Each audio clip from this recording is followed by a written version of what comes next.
2019 rule changes. I'm going to quickly cover some of the 2019 rule changes that the USGA put in place. And I'm going to go through this slideshow and just quickly cover each topic to give you a general overview of the different changes you're going to see in 2019. One of the reasons the USGA did this was to help promote the game and the etiquette, also help really promote faster play, and relax some of the rules on penalties on putting greens, bunkers, and accidental occurrences. So as I move through these slides, some I'm going to move through pretty quickly, some I'll spend a little bit more time on, but you can see they want everyone to conduct themselves with high standards. They want to act with integrity, show consideration to others, and taking good care of the golf course.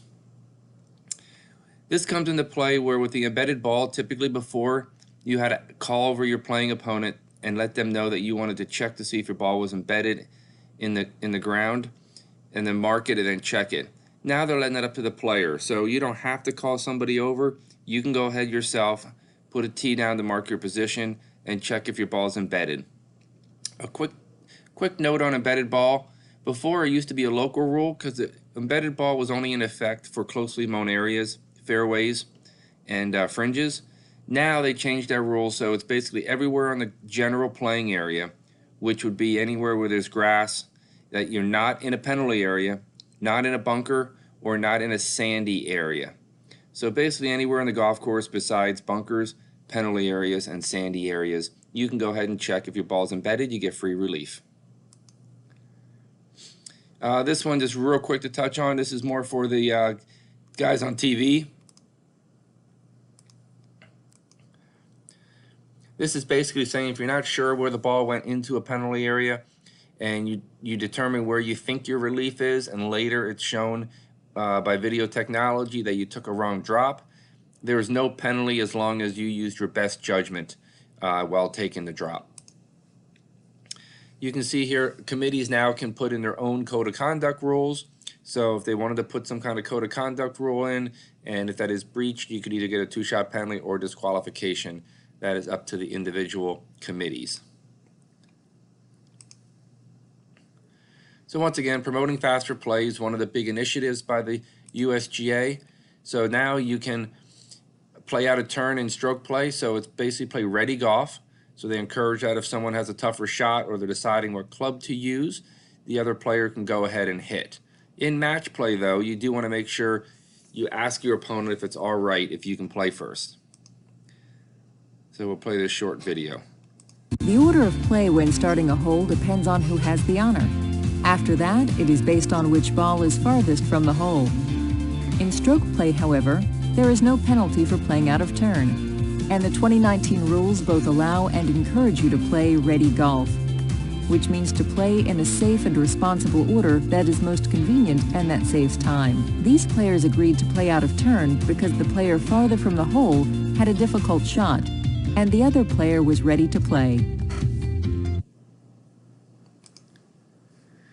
They've also changed the time you can search for your golf ball. It used to be 5 minutes. That's now down to 3.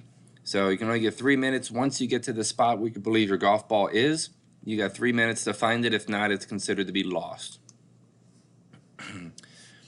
Real quick to touch on the caddy rule. You see this on tour a lot. Caddy's not allowed to stand behind a player while they're starting to take their stance or put their feet in position. If they do and they don't, and they move and the player continues to hit the shot, it is a two-shot penalty. This really shouldn't come into effect too much with ourselves. You just want to make sure your playing partner is not standing directly behind you trying to help you line up. But we can get into this more. If you have any questions, please stop by the shop. Caddy, real quickly, they did allow it now where a caddy can mark your ball on the green, pick it up and clean it for you. And there's no penalty as long as you allow him to do that. Basically starting the round, it's good for the whole round. If you're playing before at a member guest or a member somewhere with caddies, you had to watch if you didn't give them permission to pick your ball up, it could have been a penalty in the past. So they just kind of cleared some of those rules up so that players aren't getting unnecessary penalties for something, especially they don't know that's even breaking a rule. You can put with the flag stick in, we'll touch base on that a little bit more. And then there is this optional local rule for stroke and distance for lost balls or out of bounds.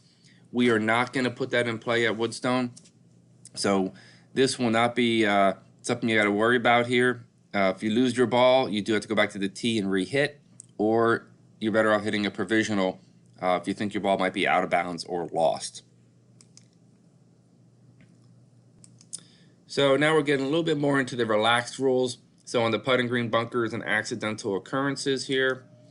You can see on the putting green, you now can tap spike marks down. You can fix pretty much anything on the green. There's no penalty as long as it doesn't slow play down. The one thing you cannot fix, though, is aerification marks. So when the greens are aerified, those are the marks that you cannot fix. It would make the play really, really slow if someone's trying to fix all those marks. So anything else, whether it's a spike marks, any kind of indentation on the green from somebody walking, you can fix that now. You're allowed to touch the line of the putt, so that's meaning if your playing opponent or caddy, your partner wants to show you where they think the putt needs to be aimed, they can now touch the playing surface to point out the spot, and there's no penalty. You can see accidental movement on the putting green. There's no penalty anymore. You just put it back to where it was, and then once you mark a golf ball on the green, that is your spot. So if the ball moves after that, you just put it back to where it was. Here's a short little video that'll explain ball if it's moved on the green accidentally a little bit more.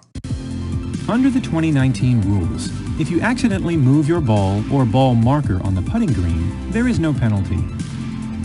For example, if you accidentally move your ball in making a practice swing or in preparing for your stroke,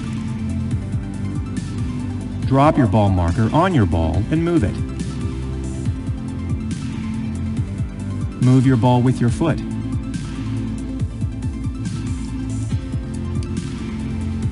Or cause your ball marker to move. There is no penalty, and you simply replace your ball or ball marker on its original spot.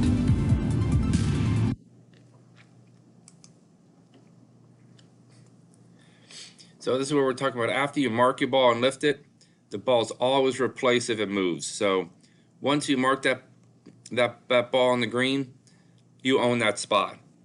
So this will help you in basically in other situations. If you were on a hill, you marked it, you put the ball back down, the wind blew it, and it rolled closer to the hole, you would just play where it ended up, but not anymore. Since you marked the ball, you have to bring the ball back to where it originally was when you had marked it.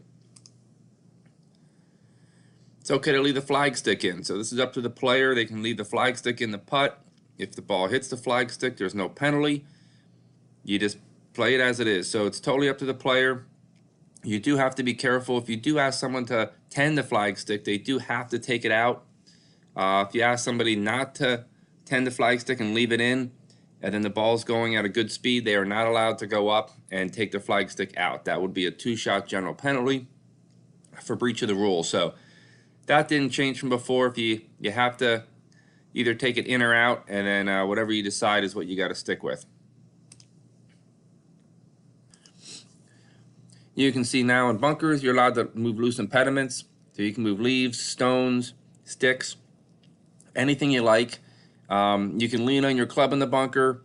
So you can touch the sand, but the rule did not change. You cannot touch the sand behind the golf ball, or you cannot touch the sand on the backswing. So the rule of actually hitting the bunker shot didn't change. They just relaxed it where you could move loose impediments. You can lean on your club if you're waiting to hit, or you could drag the rake behind you if you're going to exit out of a different area of the bunker. But you cannot take practice swings and hit the sand in order to test the surface. That would be a penalty. So you can see there, you can touch the sand except near the ball. Cannot ground the club. You can ground the club except near the ball. Testing is still penalized, so you still got to be careful. You don't want to test the surface of the sand. You can see now if your ball hits you or your equipment, whether you're in the bunker and it bounces back because you hit the lip, or you hit a tree and it bounces back and hits you, that used to be a penalty. There no longer is a penalty. Just play it as it lies, as long as it was accidental deflection. Now, if you hit a tree and it's bouncing towards the water and you knock it out of the air on purpose, that's going to be a 2-shot penalty because you purposely stopped it. So accidental deflection, no penalty.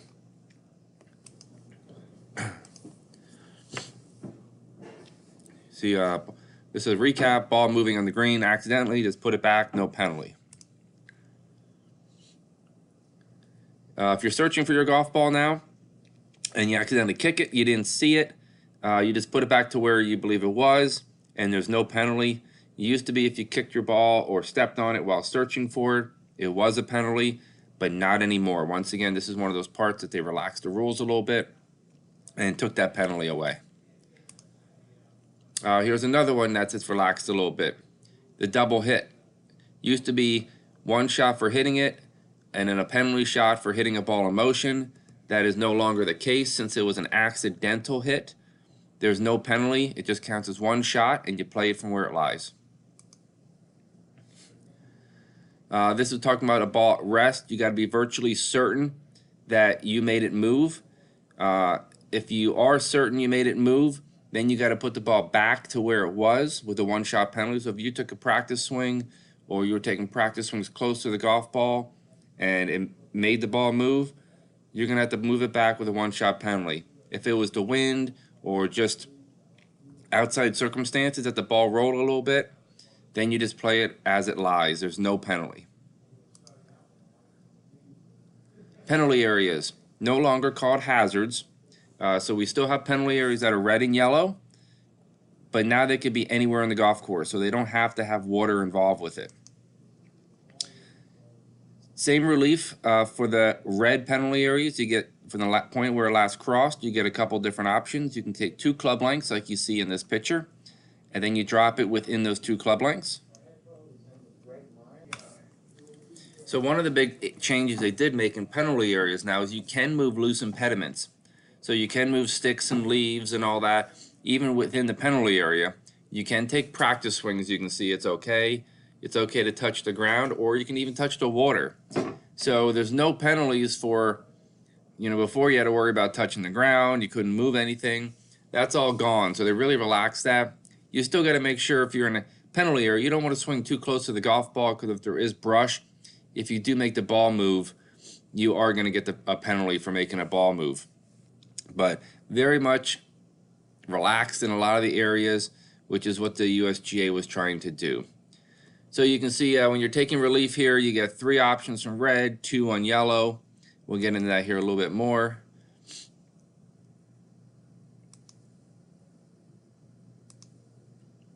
So you can see some of your options here with the red area. You can see the guy hit the ball, he hooked it to the left, it went into the water. So here he has 3 options, essentially 4, but let's go with 3. First one would be he could play it from where it lies, so play it out of the penalty area. Second one would be he can go back with a one-shot penalty and re-tee it. He can go back from where it last crossed right here where the golf ball is between him and the pin and go back on a straight line. That wouldn't really help because there's trees.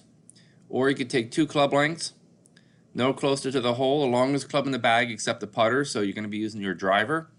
And then you're going to make a little half circle and you can drop it anywhere in that relief area. Ball has to stay in the relief area here we'll talk about.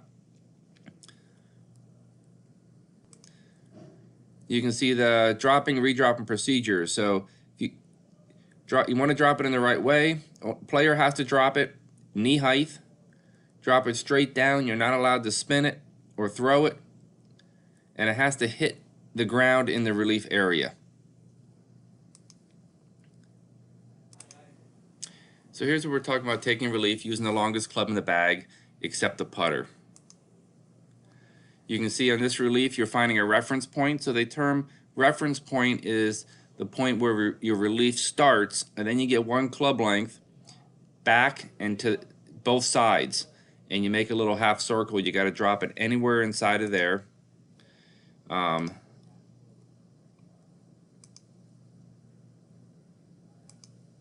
And here you can see how the relief area works. So you can see on the picture on the right, she took relief. That's going to be from between the pin where it crossed, straight back. She determined her reference point, put a tee down. You get 1 club length to the right, to the left, and then a little half circle. It's got to hit the ground anywhere in the relief area, and it's got to stay in the relief area. If the ball bounces out of the relief area, you're going to redrop it. You can see he has his relief area here, also 1 club length each direction. The only time you get 2 club lengths, you can see he's taking the lateral relief from a red penalty area. He's taking 2 club lengths, and you get this little 2 club lengths back as well, and he can drop it anywhere in that white area. So you can see here it's on the sprinkler head. He's going to find his reference point and put a tee down, and then he's going to get a club length every direction, and the ball's got to hit inside the relief area and stay in the relief area to be back in play. So here's some examples. You can see he dropped it correctly, but the ball hit in the relief area and bounced forward, so he's going to have to redrop it. So it's the same procedures. You're going to drop, and if it doesn't stay where it's supposed to, you're going to place it. You got to place it where the ball last hit the ground. Here you can see if she drops it the wrong way, she dropped it above knee height, it doesn't count. You just redrop it. So there's no limit to how many times you can redrop if you drop it the wrong way. Now if you drop it the wrong way and hit a shot and continue to play the hole, it's a 1-shot penalty for playing a ball that was put in play incorrectly. Here's another example. This would be a redrop. You can see this little girl dropped it. In this example, it hits her bag first before it hits the ground, and then hits the ground. So she'll redrop it. There's no penalty. So just remember, the ball's got to hit the ground first before it hits yourself or any clubs or anything. It's got to hit the ground in the relief area. So here's another example where we're talking about the ball's dropped, it hits the ground inside the relief area, it bounces and hits this gentleman's foot, and then comes to rest within the relief area. That ball's in play. So even though it hit him, that's okay, there's no penalty, but because the ball came to rest inside the relief area, he plays it from where it lies. They changed this rule a little bit. You can now substitute a golf ball anytime you get free relief or penalty relief. So as this example, somebody's on the cart path. If they wanted to, once they marked the ball, decided to take relief, before they drop it, they could switch or substitute a different ball and put a different ball in play. I would recommend telling your playing opponents that you did change golf balls so that they know you're playing a different number or a different kind of golf ball before you go ahead and put that ball in play. This is a new one, unplayable lie in a bunker. The only way in the past to get this ball out of the bunker under the unplayable lie would be to hit the golf ball from where you hit your last shot if it was outside the bunker. So if you take an unplayable lie in the past, you had 3 options. You could take 1-shot penalty and drop it from where you hit your last shot, which might be just outside the bunker or might be back at the teeing ground, as an example on a par 3. You can keep the point between the golf ball and the pin and go back on a straight line as far as you like, but you got to stay within the bunker and drop it for a 1-shot penalty, or take 2 club lengths no closer to the hole, 1-shot penalty staying within the bunker, and drop it. Now they added a new one. It is a 2-shot penalty, but you can keep a line between the ball and the pin, go straight back as far as you want, and go outside the bunker and drop it. But like I said, it's a 2-shot penalty, so if you hit on a par 3 1, it gets plugged under the lip in this picture. You're going to take the line between the pin and the ball straight back, drop it outside the bunker. So 1 in, 2 out, an extra penalty 3, you're hitting 4. So I don't see it being used a lot, but it is an option if you're at a situation where you just don't think you're going to be able to get the ball out of the bunker. You can take your 2-shot penalty and drop it outside the bunker. Once again, if you have more questions on the caddy standing behind the player, please stop in the golf shop. We can get a little more detail about that with you. But that's kind of been a big rule on the PGA Tour, so there's been a lot of discussion about it lately. And this is just saying that your caddy is always allowed to mark the golf ball on the green for you and clean it. This is a little bit of a change. Damaged clubs. Before, if your club got damaged by hitting a shot by a tree and you hit a root, or in anger and the club got bent, it was considered non-conforming. Therefore, since it was non-conforming, you cannot use it the rest of the round without getting penalized or DQ'd. Now, you can continue playing with that club if you like. So even if it's just bent, you can still use it. You are allowed to replace it if you like, or get it fixed if it was not out of anger. So if you hit a shot, hit a root, and the club bent, you can either try to bend it yourself, you could replace it with a different club because it was during a shot. If you damage the club by anger, then you cannot replace the club. You are allowed to use it the rest of the round, but you cannot replace it. Measuring devices. Before, it had to be a local rule in effect in order to use distance measuring devices. Now it's part of the rules. So you are allowed to use measuring devices now in regular golf, as long as it does not have slope and wind active. So it just has to be just giving you strictly the yardage to the pin. The only way to not be able to use measuring devices is if for that tournament they have a local rule prohibiting it. This is that alternative local rule for stroke and distance. Once again, if you have questions about this, we are not going to be using this at Woodstone this year. Please stop in the golf shop and we can give you a better understanding of what it all entails. This is just a quick recap of what we covered. And like I said, there's a lot of good videos. I would recommend that everybody on your phones go to your app store, download the USGA 2019 rulebook. Everything's right there at your fingertips. They got a lot of videos. They do all the updates for you. So anytime there is any tweak to the rule, it's a great place to keep learning. They do a really good job adding new videos, explaining the rules. I think that's the best way, rather than the old-fashioned rule book, to learn the rules and have them at your fingertips. You can, on the golf course, type in what you're looking for. It'll pop right up for you. Hopefully this helped at least give you a little overview. I know it was a 22-minute video, but there is a lot of rule changes this year. If you have any other questions, please stop in the golf shop. We'll expand. We'll get a little more detail with you with specific rules or specific questions you might have. But just wanted to do this little recap for everyone that could not make the rules seminar and give them a little bit of an overview of what to expect for 2019 with the rule changes.